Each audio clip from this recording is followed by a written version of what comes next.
Good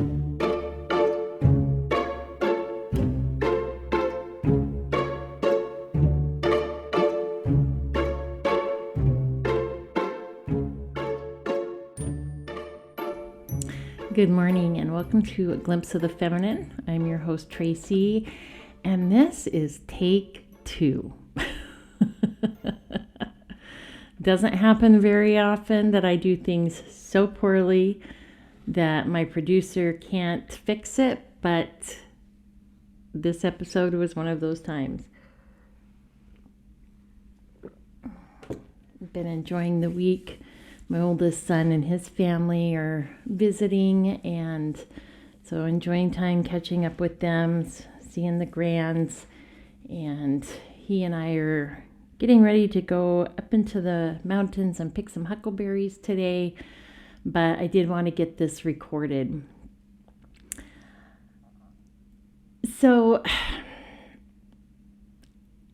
it's kind of ended up being a little bit of a series on suffering. That was not my intention.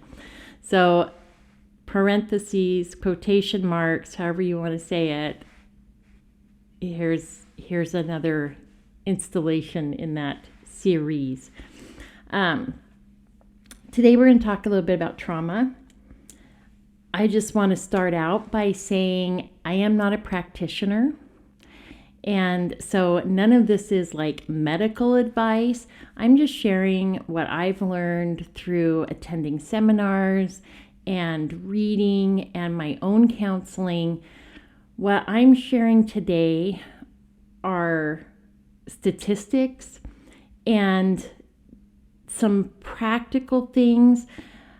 My whole goal in sharing this is if you've been through trauma, maybe you can understand yourself a little bit better, or maybe this can be a springboard for you learning more, or you getting into counseling if you're not there yet. But also, we don't know what anybody else has gone through. And sometimes we do, but a lot of times we're coming up against people, just, strangers in the store or acquaintances at church or at work or wherever. We don't know what they have gone through. And my desire in sharing this little bit today, and it's just an overview. I'm not getting into any real deep details here. This is an overview. Is to encourage all of us to be kind to people. Give them the benefit of the doubt. You may not have any idea how much trauma that person has walked through. And when we're in relationship with people, it's really easy to just be like, you are such a jerk and you're always doing this and you're always doing that. But if they are traumatized, they may be reacting out of trauma response. They may have some awareness of what they're doing and be like, I don't know why I do this. Or they may kind of not even be aware. I don't mean like they're going through life obliviously, but they might not understand that the way they're behaving is based in their trauma. So again, I'm not a practitioner. This is not medical advice, but just some information so that we can maybe know ourselves better and be kind to others, because maybe we'll have a little bit better understanding. So today we're going to talk about trauma. And this is going to be like 1,000-foot flyover or whatever, however you want to put it, because I'm not an expert. But I've lived with trauma and trauma response most of my life. And I've done some basic educating in myself, not only to help myself, but also to better understand others I come across. part of that was because I did work in counseling and life coaching offices for a while. And I absolutely love helping people. So even in my day-to-day, I want to have some basic knowledge that I can just, not necessarily be like, here, let me help you, but so that I can approach people from an educated standpoint. And we all experience traumatic events in our lives, right? I mean, things happen. Loved ones die. They die suddenly. They die from prolonged illness. They die from old age. They die from nefarious acts. They die from suicide. Like we lose people we love. That's traumatic. We have house fires. We are... maybe we're a victim of a crime. There are divorces. There's domestic abuse. There's childhood traumas, abuse of various sorts, neglect. The list goes on. There's also corporate trauma, right? Natural disasters. 9/11 was a corporate trauma. The whole country felt that. The whole country was traumatized by that. Wars. There's the trauma we experience ourselves, but then there's also that trauma that is experienced by the community at large, or maybe just our family. But experiencing a traumatic event and being traumatized are two different things. And what's traumatizing to one person may not be to another. One person may be more emotionally affected by an event than another. Age can play into it. Deaths of siblings. Some ages, like that 8 to 11-ish, that kind of age frame right there seems to have a harder time with the death of a sibling. Not that everybody doesn't have a hard time, but in experiencing it in my own home and in talking with other parents who've lost a child and had siblings in about that age range, they seem to have a very, very hard time dealing with that. I don't know what it is about that age, but it just is. If somebody is already traumatized and goes through a traumatic event, they are probably more likely to be traumatized. Not all trauma is the same, obviously. If you have trauma from war, it's going to be different than if you have trauma from a rape or trauma from childhood abuse, right? These traumas are different. And so then how it expresses itself is as individual as the people who are traumatized. But if you have a basic understanding of trauma and how it affects the brain and all of that, you begin to be able to recognize trauma responses when you see them. So I've always lived with trauma and spent most of my adult life living in trauma response. Didn't know that till I was almost 50. So it's not easy to start changing the way you react and respond. It almost becomes muscle memory when you live with it for a really long time. But getting into counseling really helps. Learning how to be in a relationship in healthy ways really helps. So if you have trauma and you've not been in counseling, please find a trauma-informed counselor They can be so much help. Don't go to a counselor that doesn't understand trauma because they can do more damage. But find one that is trauma informed. So, side note there. But I lived my life in trauma response, and I would overreact to things. I would get very angry about things that might have been fuss-worthy, but certainly weren't worthy of the amount of anger I had or how upset I would get. And I knew, almost always, I knew, like, this is over the top. What am I doing? But I didn't know how to stop it. I didn't know how to not start it. As I got older, I did get better at being able to kind of stop myself in the middle of it. But I didn't always. I did always try to go back and apologize, but I didn't understand that it was my trauma, that my nervous system was firing off when I was reacting like that.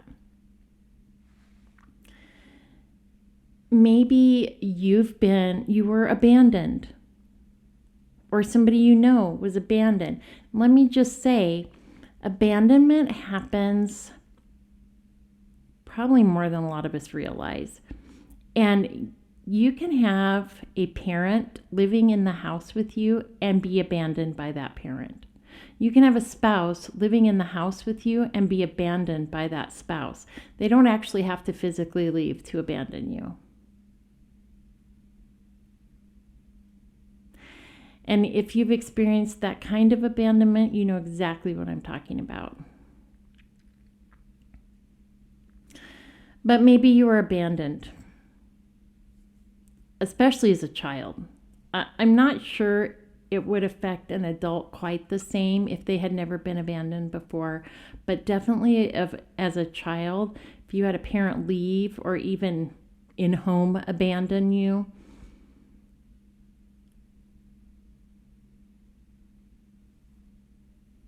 a lot of times people who have been abandoned will push people away.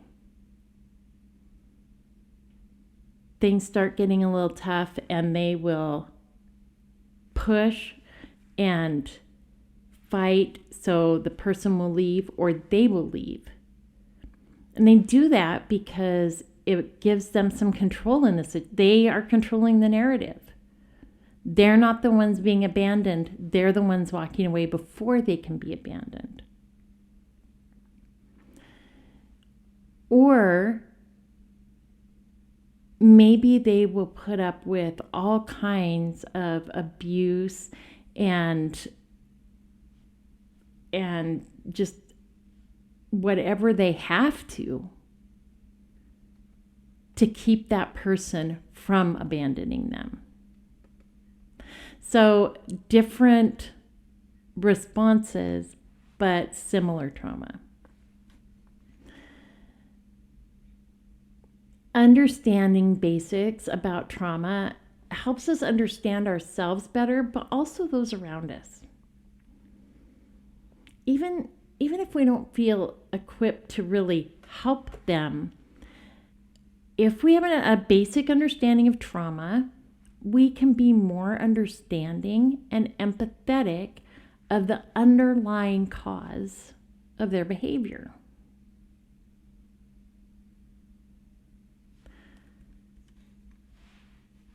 And as Christians, shouldn't we want to understand people and love them well? Because that's what Jesus would do.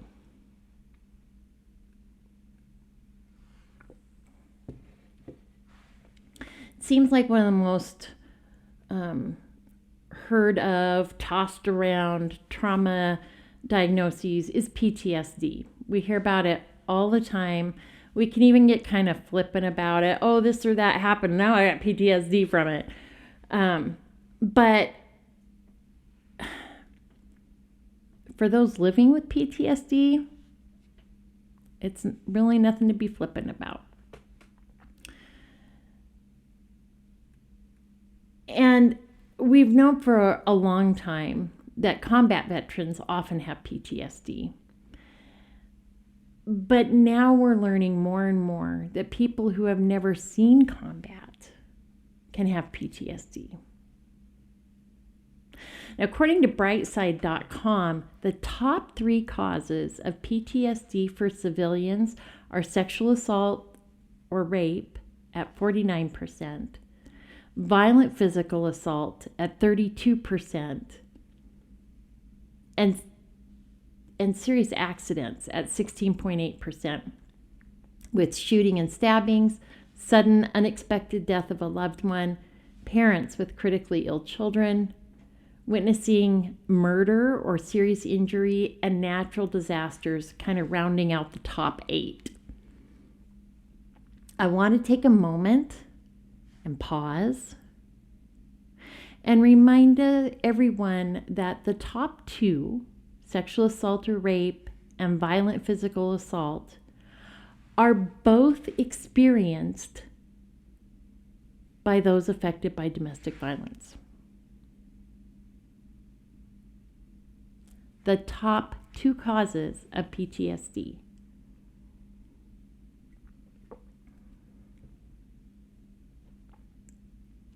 The rate of PTSD amongst domestic violence victims is anywhere between 51% and 75%, because they're getting a double whammy.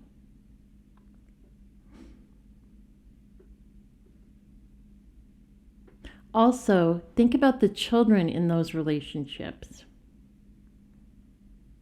because they are witnessing violence.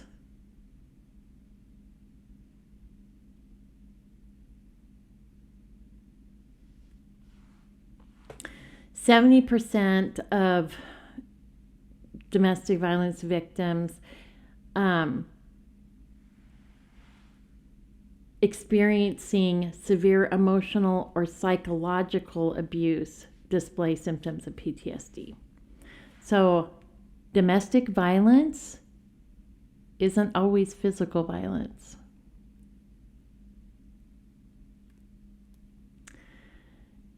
%40 of domestic violence victims experience complex post-traumatic stress disorder, which includes disturbances in emotional regulation and self-concept. Complex PTSD is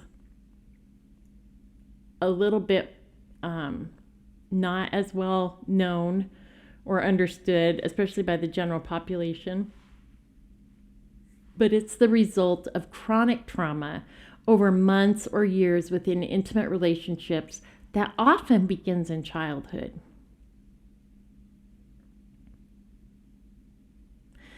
Complex post-traumatic stress disorder is PTSD with the additional symptoms of struggling with self-identity, self-efficacy, and interpersonal relationships.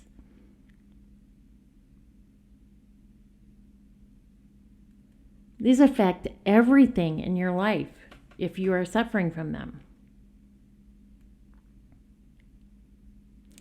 Now, having an acute traumatic stress response does not equal PTSD. An acute traumatic stress, that will exhibit for up to around 30 days following a traumatic event, and it's normal. If you've been through a traumatic event, it takes your body and your mind and your nervous system time to process that. Once that lasts more than 30 days, then we could possibly be looking at PTSD. But again, that would need to be diagnosed. But PTSD symptoms can persist for decades. Not always, but often. When we lost our son Tucker, we called for the bird because we were at home. And for years, every time I heard a helicopter, my body responded to that. I was immediately tense. My heart rate would go up. That was PTSD.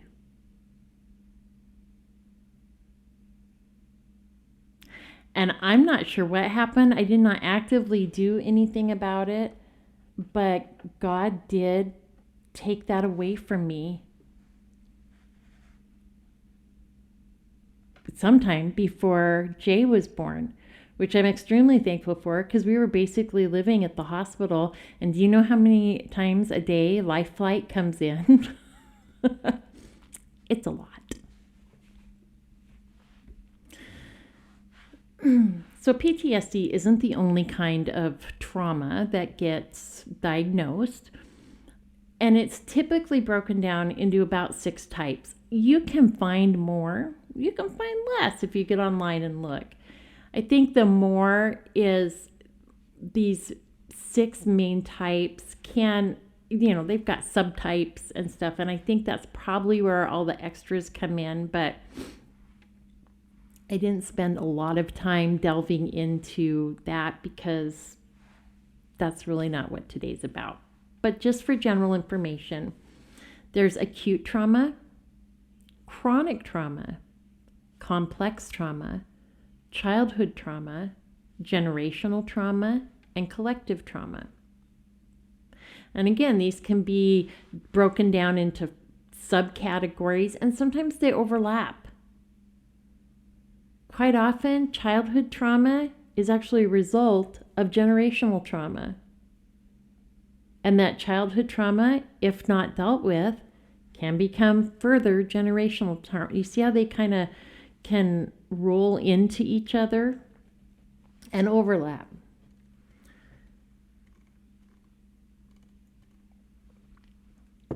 Trauma affects our physical well-being as well as our mental health, which is, our mental health, but it does affect our physical well-being as well.